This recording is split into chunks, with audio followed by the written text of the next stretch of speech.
तो आज हम पढ़ेंगे क्लासिकल कंडीशनिंग थ्योरी इन साइकोलॉजी। ओके, इसमें क्या है, 3 तरह की थ्योरीज होती हैं लर्निंग के अंदर: classical conditioning theory, operant conditioning theory, trial and error theory. Okay, so firstly we discuss definition of learning. Okay, learning is the process of acquiring new understanding, knowledge, behaviour, skills. जब भी हम कोई new skill सीखते हैं, understanding, knowledge सीखते हैं, इतना understanding होना किसी के बीच या फिर नॉलेज आना, ठीक है, किसी चीज़ की, तो वहाँ पे हमारी लर्निंग काम करती है।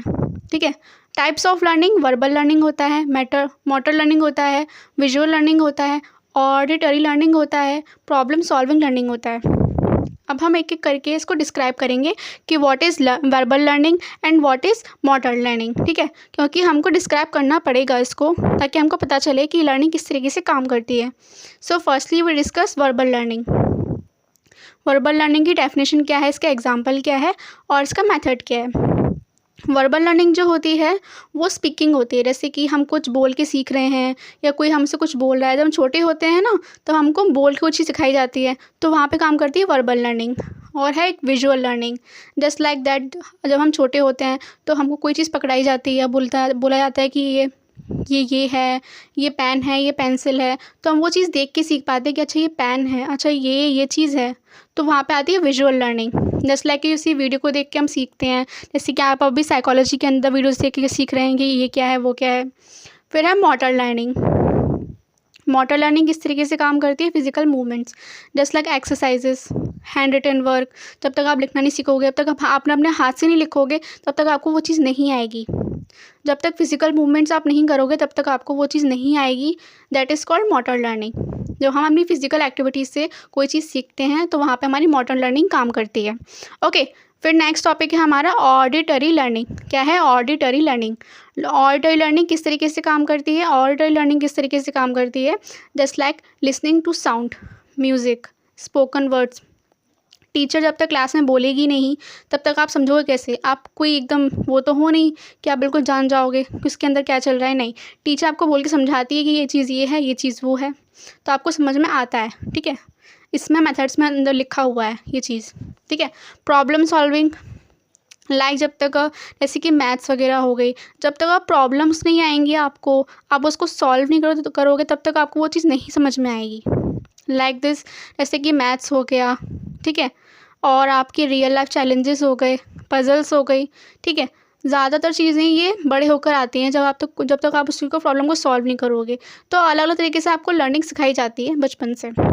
ठीक है, हमारे 5 टाइप्स ऑफ लर्निंग हो गया। फिर है थ्योरीज इन लर्निंग। सो आज हम क्या डिस्कस कर रहे हैं? Classical conditioning theory. ठीक है, firstly we discuss classical conditioning theory, then we discuss operant conditioning theory and trial and error theory. Classical conditioning theory लिखी किसने थी? पैवलव ने लिखा था। तो हम पहले इसका इंट्रोडक्शन पढ़ेंगे कि पैवलव कौन थे। ठीक है, जो पैवलव थे ना, वो एक रशियन साइकोलॉजिस्ट थे। साइकोलॉजिस्ट ऐसे नहीं कि एमबीबीएस कर रखा था, ये नहीं। जो हमारे साइकोलॉजिस्ट होते हैं ना, साइकोलॉजिस्ट, वो होते हैं हमारे पीएचडी वाले, जिन्होंने पीएचडी कर रखी होती है, रिसर्च कर चुके हैं होते हैं, काउंसलिंग करते हैं, ठीक है, एक्सपेरिमेंट्स करते हैं। ठीक है, फिर उसके बाद हैं इसमें इवन पैवलव का जन्म कब हुआ था इनका। ठीक है, फिर उसके बाद इनके पूरी हिस्ट्री है, हिस्ट्री ऑफ पैवलव। ओके, इसके बाद ये पूछी नहीं जाती है एग्ज़ाम में, लेकिन फिर भी आपको पता होना चाहिए कि बॉर्न कब हुए थे, डेथ कब हुए थे। ठीक है, बहुत ही अच्छे साइकोलॉजिस्ट थे जिन्होंने इतनी अच्छी डेफिनेशंस लिखी for us. Okay, Pavlov experiment, step by step explanation. Okay, हम एक एक करके इसको स्टेप में वाइज करेंगे कि इसको क्या बोलते हैं। Pavlov used dog food and a bell to study association in learning. Okay, जो हमारे पैवलव होते हैं ना, जो पैवलव थे हमारे, उन्होंने 3 चीज़ों को लेके एक्सपेरिमेंट करा था। डॉग्स को लिया था, फूड को लिया था और बेल को लिया था। 3 चीज़ों के ऊपर ये एक्सपेरिमेंट बेस्ड है। ठीक है, तो इन 3 चीज़ों के बारे में ही बात होगी। ये किस तरह से बताया था 3 चीज़ों के? इसमें डॉग था, डॉग है साइड में देखो, इतना क्यूट सा डॉग है, फूड है, और इसके अंदर एक बेल भी है। जब जब वो बेल बजेगी, इस तरीके से काम करता है। ये एक दिखाने के लिए है। अब आपको एक करके मालूम पड़ेगा कि ये चीज़ें रखी हुई हैं, क्यों रखी हुई हैं। सो फर्स्ट है नेचुरल रिस्पॉन्स है। जब भी डॉग फूड को देखेगा तो ऑफकोर्स वो उसके मुंह में सलाइवा आएगा। आपको पता है पैवलव ने बाकायदा उसके अंदर जो डॉग के अंदर जो जहाँ पे सलाइवा आता है ना डॉग के, वहाँ पे छोटा सा कट लगाया था ताकि वो उसकी काउंट कर सके कि कितनी बार उसके मुंह में सलाइवा आ रहा है उस चीज़ को देखकर। तभी तो उसकी लर्निंग पता चलेगी कि वो सीख पा रहा है कि नहीं पा रहा, कुछ प्रोसेसिंग हो रहा है कि नहीं हो रहा, कुछ पॉजिटिव इंप्रेशन आ रहा है कि नहीं आ रहा। ठीक है, फिर उसके बाद बताया था इसके अंदर कंडीशनिंग। बिफोर क्या था, यही है कि मतलब फूड को देख के डायरेक्टली, जो फर्स्ट स्टेप बन कर देखा था ना हमने, वो डायरेक्टली है कि डॉग फूड को देख के डायरेक्टली उस पर डायरेक्ट प्रोसेस है, नेचुरल प्रोसेस है कि वो उसको डायरेक्टली अट्रैक्टिव हो रहा है। यहाँ पे डायरेक्टली अट्रैक्टिव हो रहा है फूड से वो, तो हमारा फर्स्ट स्टेप यहाँ पे कंप्लीट हो गया। ठीक है, ये सामने इसके फूड रखा हुआ है और ये बंधा हुआ है, बाकायदा बंधा हुआ है। और देखो यहाँ पे से एक रस्सी सी जा रही है जो काउंट करने के लिए, सलाइवा काउंट करने के लिए कि इतनी बार सलाइवा निकल रहा है इसके मुँह से। ठीक है, फर्स्ट वाला हो गया नेचुरल कि डॉग को फूड दिखाया और उसने फूड देखकर काम कर दिया, अपना खाना खा लिया, अपना सलाइवा आना स्टार्ट हो गया। खाया नहीं उसने, सलाइवा दिख गया मुंह में उसके कि हाँ भाई फूड देख के डायरेक्टली हो गया। फिर है स्टेप 2 न्यूट्रल स्टिमुलस। स्टिमुलस क्या होता है, हमारा उद्दीपक। स्टिमुलस को हिंदी में उद्दीपक बोलते हैं। जिस चीज़, स्टिमुलस वो होता है जिस चीज़ को देख के हम रिएक्ट करते हैं, that is called stimulus. Okay, before learning, learning क्या है, लर्निंग करने से पहले मतलब उसको बताने से पहले कि घंटी बजने से पहले, घंटी बजने पर आपको फूड मिलेगा, ये सब को उसको नहीं पता। तो बिफोर लर्निंग, तब हमने उसको लर्न नहीं सिखाया कुछ भी, तब उसका क्या रिएक्शन था उसका। Initially the bell did not cause celebration. देखो, उसको ये बताने की कोशिश करी गई थी कि भाई अगर तुम्हारा जब बेल बजेगा तुमको फूड मिलेगा, तो तुमको बेल बजने पर भी तुम्हारा मुंह में से सलाइवा आने चाहिए। लेकिन वही है, लर्निंग उस टाइम उसको करी नहीं थी, तो बेल बजने पर उसके मुंह में सलाइवा नहीं आया। ठीक है, तो देखो इसमें सेकंड स्टेप में क्या लिखा है, बेल बज रही है पर उसके कोई रिस्पॉन्स नहीं है, उसको सेलिब्रेशन नहीं हो रहा है। ठीक है, उसके मुंह में सलाइवा नहीं आ रहा। फर्स्ट प्रोसेस हो गया, डायरेक्ट सलाइवा आ रहा था, डायरेक्ट टू डायरेक्ट हम कॉन्टेक्ट कर दिया फ्रूट से। बीच में जो है ये, अब हम सेकंड स्टेप में करा था हमने, डायरेक्ट बेल को बजाई थी, बस उसको मुंह में सलाइवा नहीं आया क्योंकि उसको नहीं बताया गया था कि किस तरीके से काम कर रहा है ये। ठीक है, फिर अपना यही है, इसको बताया गया कि हाँ भाई, नहीं बताया गया कि तरीके से, कहते हैं ना, पहले उसको नहीं बताया कि हाँ बेल बजने पे ये मिल रहा है। फिर थर्ड स्टेप पे ये था कि हमने उसको बता दिया। Pavlov repeated the ring, ring मतलब बजाना, the bell just before giving food to the dog. खाना देने से पहले उन्होंने, पैवलव ने रिंग बेल बजा दी, मतलब घंटी थी ना, उसको बजा दिया और बता दिया कि घंटी बजने पर उसको मालूम पड़ गया घंटी बजने पे खाना मिलता है। ठीक है, over time the dog associated the sound of the bell with the arrival of food. ठीक है, बार बार वो चीज़ करने से उसको मालूम पड़ गया कि घंटी बजने पर खाना मिलता है। ओके, तो थर्ड स्टेप हमारा ये था कंडीशनिंग प्रोसेस, लर्निंग स्टेज। यहाँ पे लर्निंग स्टेज, उसको लर्निंग करना स्टार्ट करा दिया था कि आपको ये करना है, इस तरीके से आपको खाना मिल जाएगा। ठीक है, मतलब घंटी बजने पर उसको खाना मिलता है, ये चीज़ उसको सिखाना पड़ा। फिर है कंडीशनिंग इसके अंदर। थर्ड स्टेप आ गया लर्निंग प्रोसेस।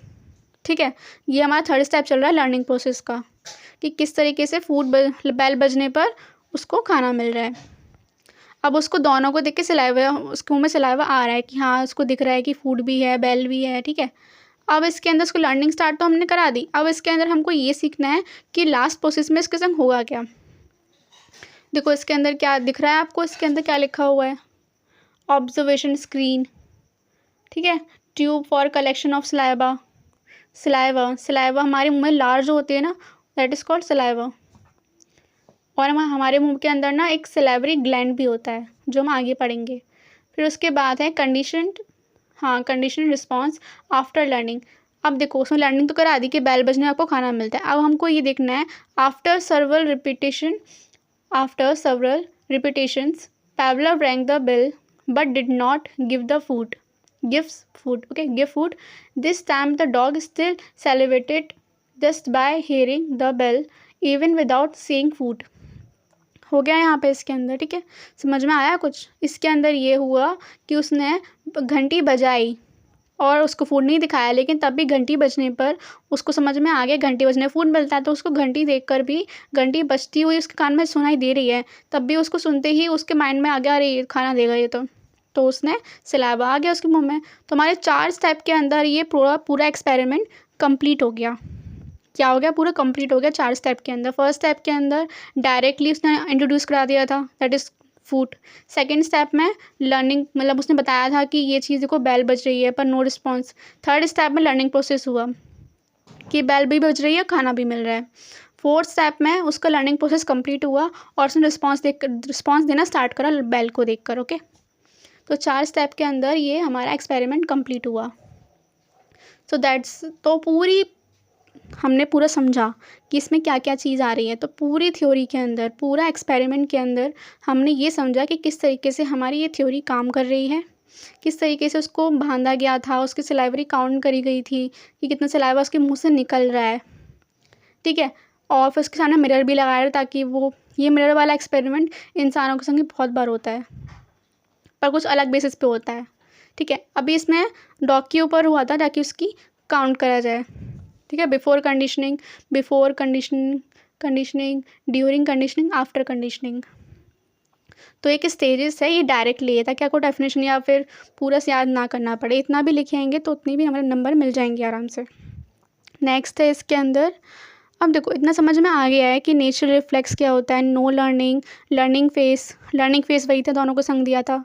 लर्निंग रिस्पॉन्स, जब उसने बैल को देखकर भी सलाइवा उसके मुंह में आ गया था, ठीक है। तो ये हमारी लास्ट स्टेज थी। तो आपको इसे याद करना है कि किस तरीके से 4 स्टेप के अंदर हमारा पूरा का पूरा एक्सपेरिमेंट कंप्लीट हो गया। क्या हो गया, पूरा का पूरा एक्सपेरिमेंट कंप्लीट हो गया। ओके, अब इसके अंदर एक एक करके हम समझेंगे। Before conditioning, during conditioning, after conditioning. अब हमको ये तो समझ में आ गया, डायग्राम भी हमें समझ में आना चाहिए कि डायग्राम किस तरीके से काम करा। अनकंडीशनिंग स्टिमुलस वही जिस चीज़ को देख के आपको रिस्पॉन्स करने का मन करे, अनकंडीशनल रिस्पॉन्स, ठीक है। न्यूट्रल स्टिमुलस, ठीक है। Food plus bell, okay. फिर है लास्ट में अपना condition stimulus, conditional response. Condition क्या होती है, जिस कंडीशन को देखकर आपका मन करे। यहाँ पे कंडीशन हमारी बेल थी, okay. Thorndike trial and error theory second theory है हमारी, काफ़ी इंपॉर्टेंट है। इन्होंने जो एक्सपेरिमेंट करा था ना, वो कैट के ऊपर करा था। एक बॉक्स में कैट को बंद कर दिया था और उसको इस तरीके से मजबूर करा था ताकि वो एक तरीके से ना उसको पूरा ऐसा बना दिया था उसका केज को कि वो जैसे ही लीवर को प्रेस करे तो वो बाहर निकल सके, ठीक है। द कैट ट्राइज, ओके, ये सब पूरा लिखा हुआ है इसके अंदर। फिर है स्किनर की theory, Skinner's operant conditioning, okay. Skinner's operant conditioning use the Skinner box with a rat inside. Wow, सबसे अच्छी थ्योरी है ये जो स्किनर ने लिखी थी। इसे इंस्ट्रूमेंटल थ्योरी भी बोलते हैं, okay. So that's our cute dog जिसके ऊपर एक्सपेरिमेंट किया गया अलग अलग तरीके से, अलग अलग जगह पर पैवलोव ने इन पे एक्सपेरिमेंट करा और बताया कि किस तरीके से हमारा ये क्लासिकल कंडीशनिंग थ्योरी काम करती है। साइकोलॉजी के अंदर बहुत बेसिक होती है क्लासिकल कंडीशनिंग थ्योरीज़, और अलग अलग लर्निंग के प्रोसेस हमको पता होने चाहिए कि what's the definition, what's the learning types, okay. ये एग्ज़ाम में पूछे जाते हैं। पैवलोव की थ्योरी सबसे ज़्यादा एग्ज़ाम में आती है, स्पेशली बोर्ड एग्ज़ाम में, ठीक है। सो आपको कभी भी टेंशन नहीं लेने की ये चीज़ कैसे होगी कैसे नहीं होगी। आपको पता होना चाहिए कि साइकोलॉजी के अंदर किस किस तरह से चैप्टर्स आते हैं और किस किस तरह से इसके क्वेश्चंस आते हैं, ताकि आपको पता हो। लर्निंग का चैप्टर इसलिए इंपॉर्टेंट है ताकि आपको पता हो कि किस तरीके से काम करता है, okay. And that's my time. और आपको एक एक करके इसको समझना पड़ेगा कि किस तरीके से काम कर रहा है, किस तरीके से वर्क कर रहा है in psychology, okay. So that's my time, bye.